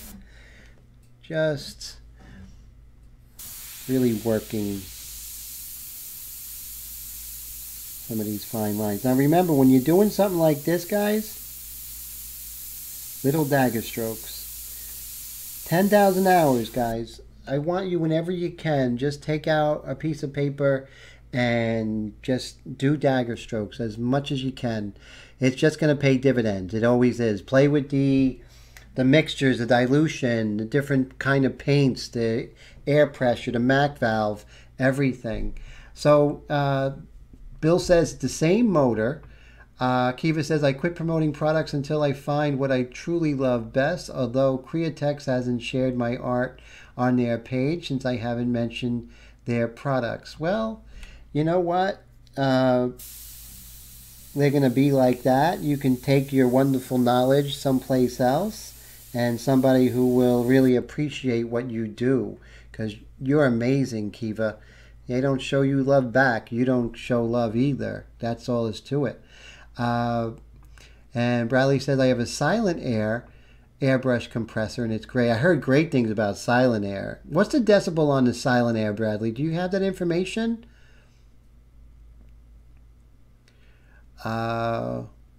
A friend has a shop and all he does is repair compressors. He's a rep for major manufacturers. Silent Air is great. It is, however, lower volume. They're just so pricey, guys, right? And I think that sort of gets in the way with me. Now, I'm going to make sure that I get good airflow. Because when you're working light and low pressure, you want to make sure that get an idea of how much ink is being transferred to the surface. So you see, little by little, I'm building up. Now, all this looks very light, but it really isn't. It's not as light as it looks.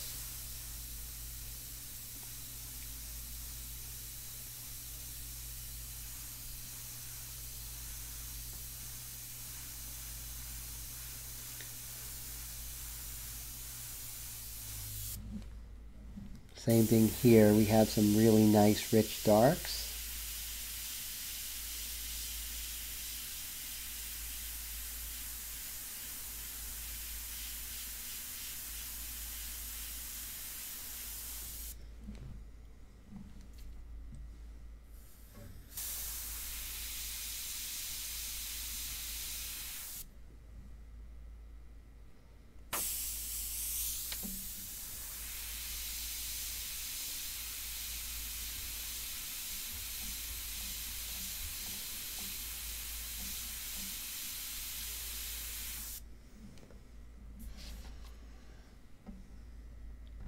And let's see what, now let's see, so less than 30, less than 30.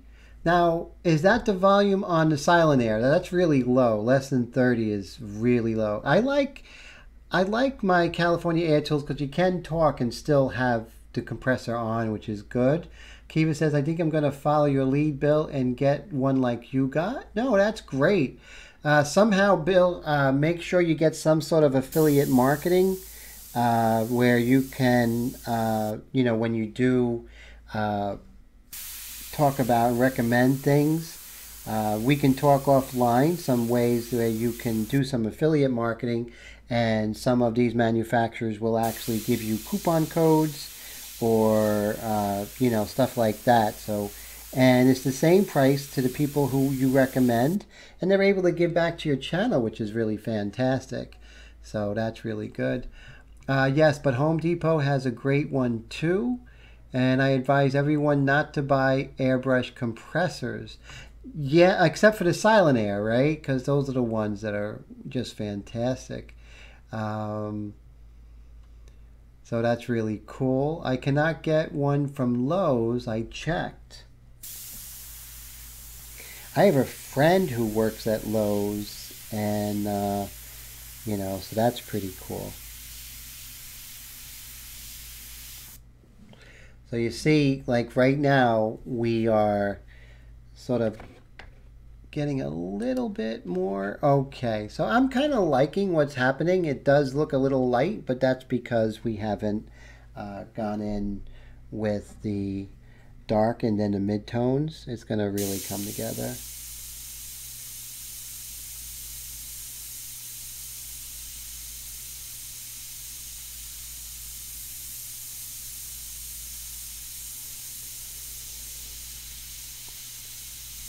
Now, the industry always says dagger strokes for a reason, because everything is going to be dagger strokes. Well, not everything, but all your detail is going to be little dagger strokes.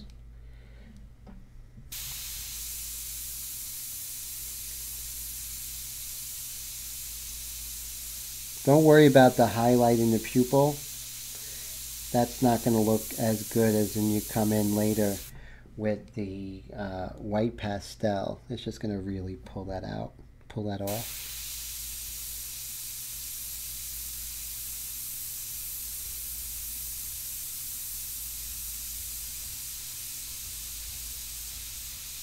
And the same thing with the dark. You want to let that catch up, guys. So important.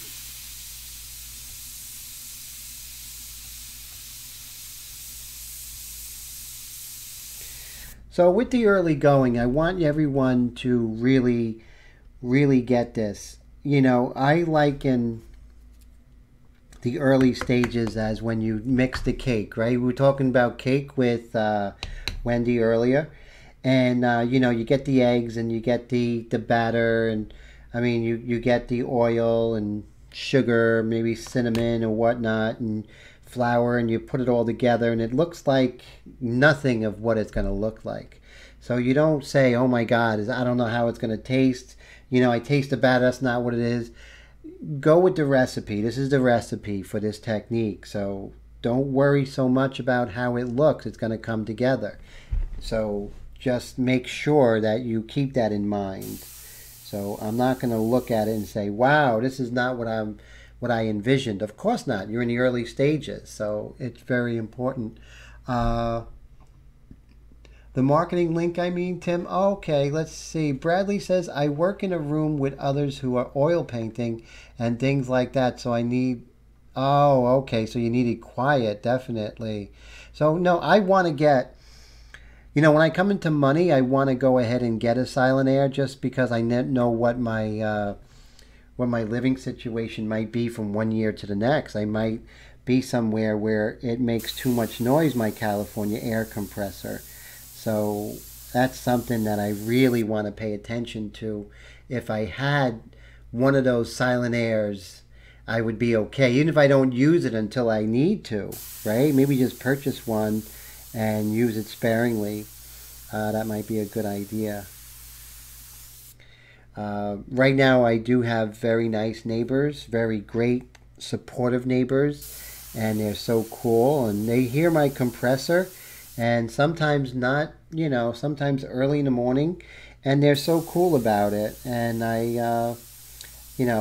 it doesn't have to be that way. They can definitely complain. They have the right, but they're like, no, Tim, it's okay. We want you to work. And how sweet is that, right? That's just like the sweetest neighbors ever. They're friends. They're not neighbors. So that is so cool. Unless you want to go CO2. CO2 is not good unless you're like painting on the road or whatever. CO2 is actually not a bad option for portable stuff. Yes, Bill, definitely. But not as your home base.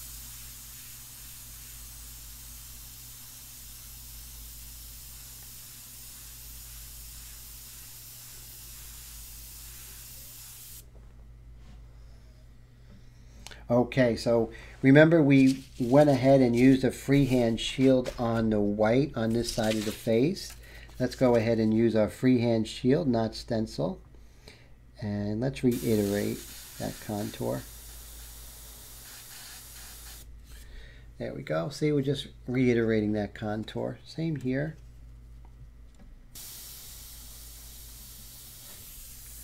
See, it's coming together. Let's have patience, right? Patience is everything. It's art is not for impatience, especially the kind of art we do.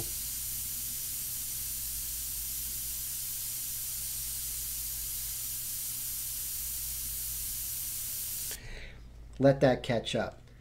Be patient.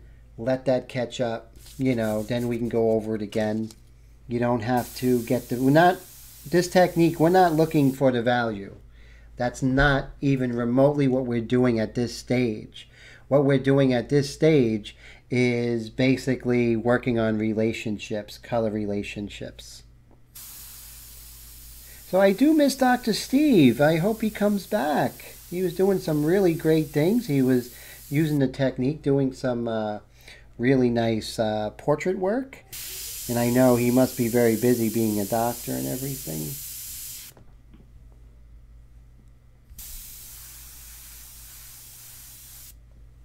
So this live stream is going really fast, huh? It really is. Will I be, and so Wendy asks, will I be doing the white on the hands and chest? Definitely. But for today's teaching, I didn't want to, really have nothing. So I wanted to at least go into the technique with this. Normally, I would just continue with the white all the way down, but not today just because of the, teaching.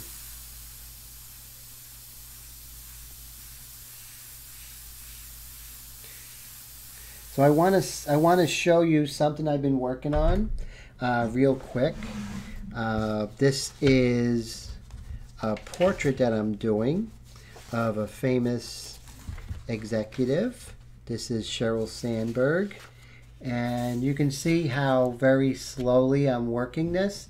And it's very, very, it's different, right? Look at the difference between the two pieces.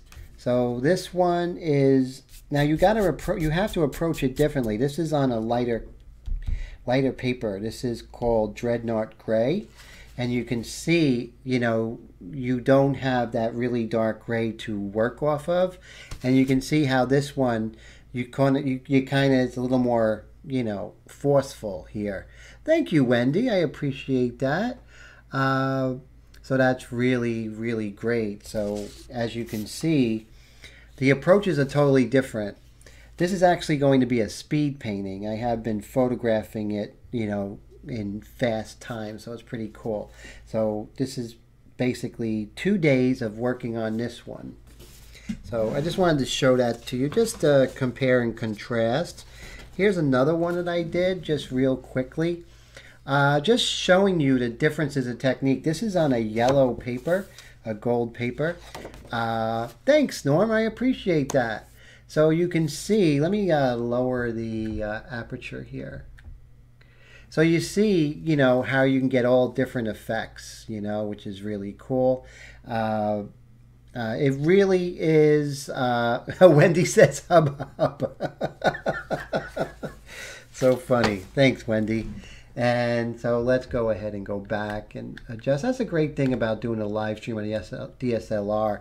You can adjust, which you couldn't, you know, which is really cool. Bill says, I need to look up those papers you use. I have sometime soon to try Tim's technique. Bill, that would be great. You know, I know you would take to it right away. So you have any questions, you know, I'm always here for you. That's for sure. It's a lot of fun. Bill, it's more like, it's like the marriage between drawing and painting. It really is. You'll just have a good time. If you love drawing, you're really going to love this technique because you just feel like you're drawing and you're painting at the same time. When I sell these, it's like when I sell the quick things that I do, sometimes I have a hard time. Is it a painting? Is it a drawing, right? That's kind of interesting.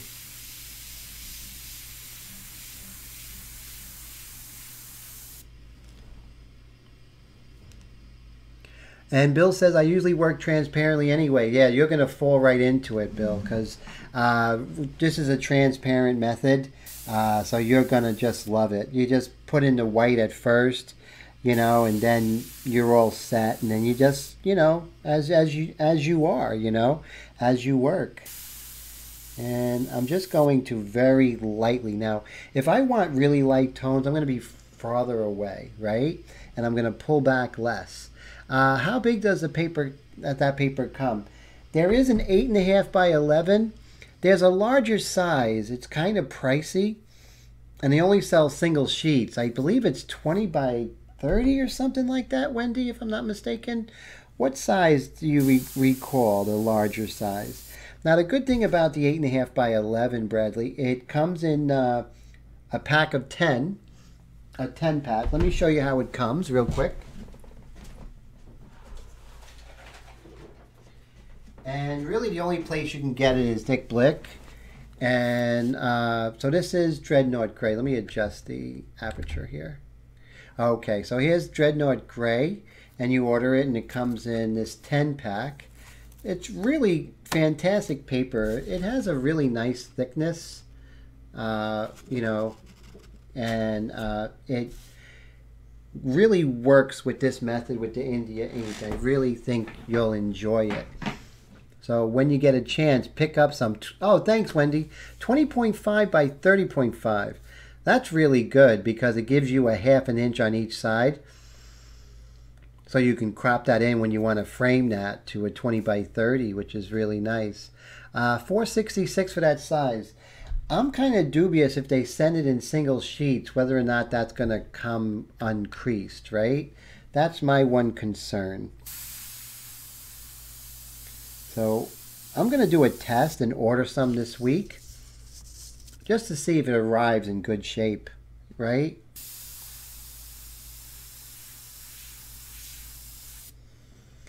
And I'm pretty happy so far with the progress in the first hour. So you see here, you want to pay attention because you're going to get this sort of translucency if you pay attention to value shifts.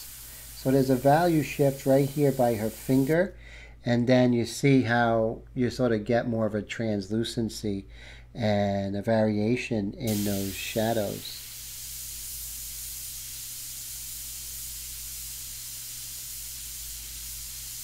So you can see here by her finger it's pretty dark, and then it sort of lightens up towards the edge of the light and the dark here, and you just pull back a little bit and then you get that variation of value, which is really good. Handling fee is waived if you get a 10 count. Look at that. That's great. Right, because it's the $35. Is that it? I think so, right? You do have to pay a $3 handling fee. Really? So if you, oh, I see. That's interesting. So if you buy 2 of them, they probably have to do a lot to make sure it doesn't crease, because if it creases, let's face it, it's not good for us. We might as well throw it out.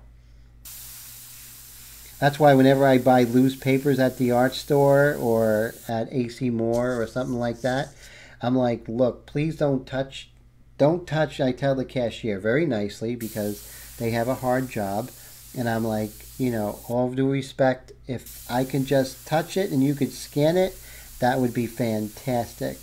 And they're usually pretty cool about that. Just have to be nice to them. Yes, they must. And what's really great, if they special pack it, that means you're going to have that packing material when you sell a drawing. Boom, it's perfect.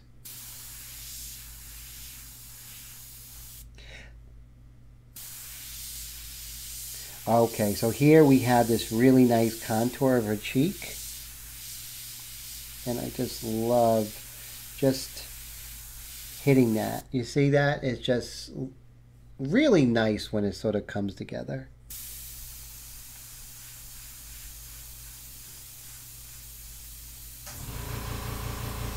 So you hear my compressor going off, it's the California Air Tools.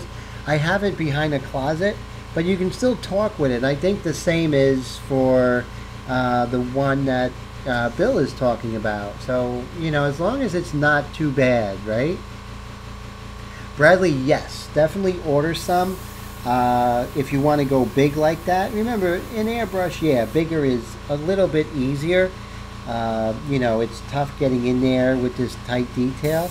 So if you feel more comfortable, that would be very good, you know. I think it would help you, at least, especially with the new airbrushes, getting acclimated with them. See, so just some dagger strokes.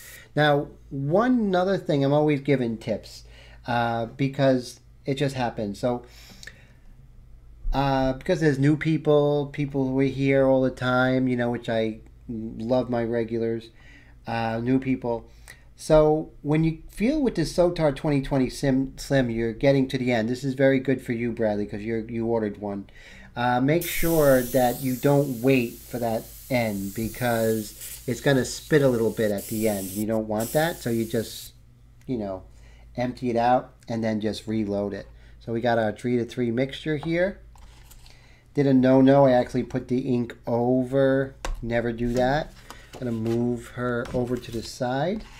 And I'm just going to load a little bit more before we end the live stream. Okay, so here's another good tip for you. Those 2020 Slim. Not so much, not at all with the, you know, with the Patriot Xtreme Patriot Arrow. But with this, you're going to have to use an eyedropper. And I put 2 drops, no more. It's going to keep you from overflowing. 2 drops is, you'll be surprised how long you go with 2 drops when you're doing detail areas like this. So remember, in the beginning, you want to do the first couple of sprays, not on the artwork, but on a test paper. It's going to help you out a lot. Then we are going to come in with our eraser, and here is the, now all the art supplies that I use are in the description field of the video I'm going to put up, and you'll see you can actually purchase this mono eraser, which is really great. Also the Higgins Ink, which is really fantastic. So let's see. So Wendy says Heath Yupo is thin. Oh, Norm says, Heath, the Yupo is synthetic paper you can scratch and erase. Very popular, Norm, definitely. So, yeah, and Wendy says, Yupo is thin. You would love the Terra Slate as well. Free shipping if you get a pack for $5 of different mills. Bill says, unlike Yupo, the paint doesn't just sit on top. It bites into the surface. He says, yes, Yupo all the time, and the Terra Slate seems to be similar. Very interesting. You know, that's very good information. I appreciate that, guys. I learned just as much from you guys, I'll tell you. You know, so many great tips and information you guys have given me over the last year or so doing these live streams. And, oh, right here, we need to do a little erasing here. There we go. So as you can see, we have some really nice things going on here. Nothing too crazy. We have a long way to go. Before I go, I'm just going to do a very quick, rather complicated maneuver. So you see on this nose here, we have a little bit of a cast shadow of her nostril onto her cheek. And it's good to identify whether it's a cast shadow or form shadow. And I'll go over that another time. But yeah, you want to know the difference between a cast shadow and a form shadow. They're totally different and they have different properties. So here's her cast shadow. Is a cast shadow of her nostril casting onto her cheek. So we're going to find with our freehand shield the perfect perfect shape. Remember, you always want to cover what you don't want to paint.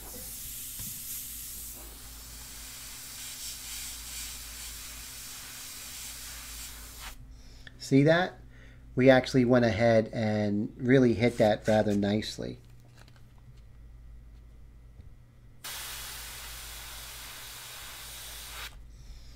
So I'm happy with that, and it's really cool because that's very delicate, and you want to make sure that you get that really nice cleanliness, and that's going to help you down the line. So that's the last thing I'm going to show you guys today. So let's go back to, so that's where we are so far. Not bad. I think we had a very, very good initial live stream part 1, which is so cool. So Heath, have a great night. Really appreciate it. Thank you so much for coming. Happy birthday, Heath, and Willie, happy birthday. Bill and everybody, really thank you so much for, you know, hanging out with me today. Wendy, it's great talking to you as always. Kiva, thank you for coming by, even though you had some problems with the with your chat, but it's always great to hear from you. You guys have just great information. Bradley, thank you so much for your great comments. Really appreciate that. You know, you guys are all fantastic. So one thing I'm going to do a little bit interesting with this, and Norm, thank you for coming by. Always great to hang out with you. Everyone, you're just the best. If I don't put, you know, I don't remember right off, everyone is so important to my live streams. It really, really, really is. I wish I can go back and find everybody who, Catherine was here, and I really appreciate that. I want to give a shout out to everyone. Let's see, who else have I missed? There was one other person, no, a couple others. I didn't see Jake today. I missed Jake. And let's see.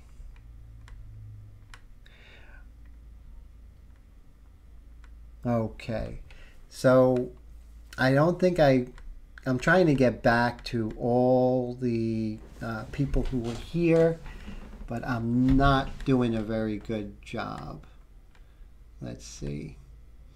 So anyway, I hope you guys have a great night. This was actually a very cool live stream, and I hope to, when I see you next time, we are going to be at 2,000 subscribers, guys. Really fantastic. So when you guys do, you know, finish up here, just do me a favor and hit that like button. And if you haven't subscribed, go ahead and hit that subscribe button. It'll be really cool to... Raul, there you are. All right, cool. I'm so glad. Raul, it's always great to talk to you, man. You are the best. Thank you for your support over the year, and you know, everyone here is very important to me. I hope you have a great rest of the Wednesday night. I will see you next week. Take care, guys.